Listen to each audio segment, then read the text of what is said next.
புதுச்சேரி எழுச்சி பத்திரிகையாளர் சங்கத்தின் பொதுச் செயலாளர் அம்மா ஆறுமுகத்தின் 51வது பிறந்தநாளை முன்னிட்டு காலாப்பட்டில் அமைந்துள்ள ஸ்ரீ கமல சாய்பாபா ஆலயத்தில் அன்னதானம் வழங்கும் நிகழ்ச்சி நடைபெற்றது.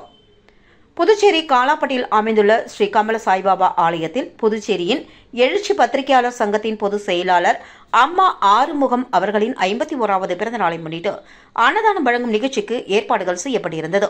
அந்த வகையில் புதுச்சேரி பத்திரிகையாளர்கள் யூனியன் தலைவர் MP மதி மகராஜா, அருண் தமிழ் மற்றும் செல்வன், அருணாசலம், மேரி அம்மா, உதவும் கரங்கள் தலைவி ஆரோக்கிய மேரி, அந்தோணிசாமி, மோகன், செல்வகுமார், சக்தி மற்றும் பிரபு உள்ளிட்டோர் கலந்து கொண்டு சிறப்பித்தனர்.